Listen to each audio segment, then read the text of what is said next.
कैसे जन्मदिन मनाऊं बता दे लाला,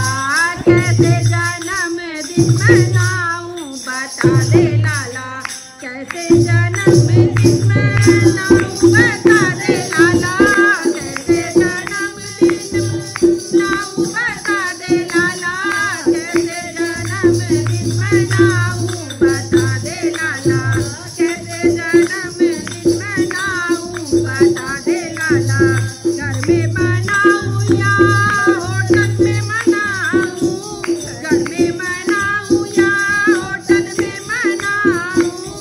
या मंदिर में मनाऊं बता दे लाला,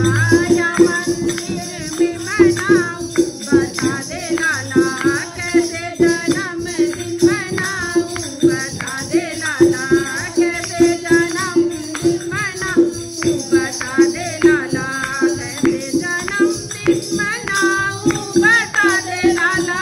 कैसे जन्मदिन मनाऊं बता दे लाला, कैसे जन्मदिन मनाऊं बता दे लाला, कैसे जन्मदिन मनाऊं बता दे लाला।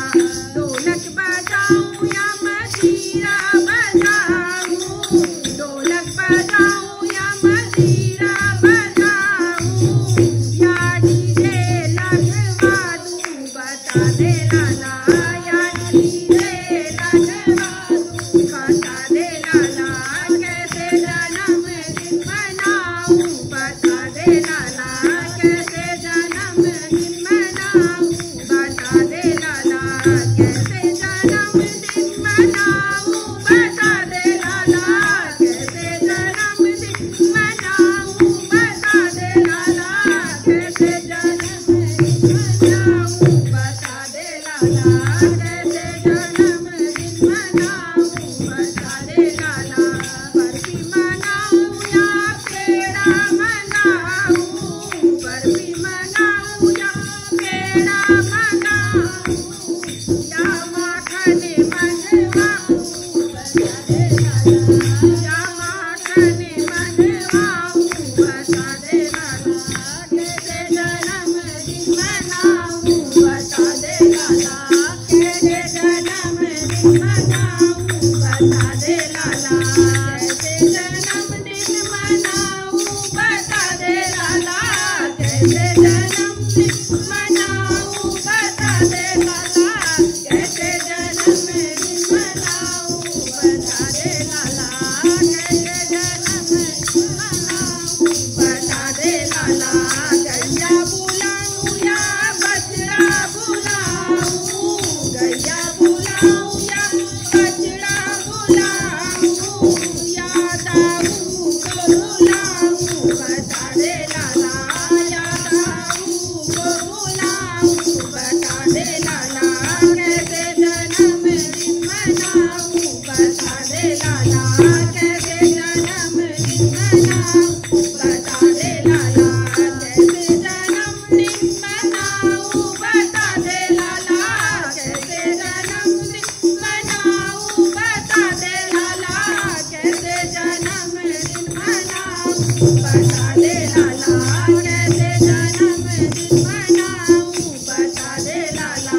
सखिया बोलाऊं या सहेली बोलाऊं, सखिया बोलाऊं या सहेली बोलाऊं, या राधा को बुलाऊं बता दे लाला, या राधा को बुलाऊं बता दे लाला, कैसे जन्मदिन मनाऊं बता दे लाला, कैसे जन्मदिन मनाऊं बता दे लाला, कैसे जन्मदिन मनाऊं बता दे लाला, कैसे जन्मदिन मनाऊं बता दे लाला, कैसे जन्म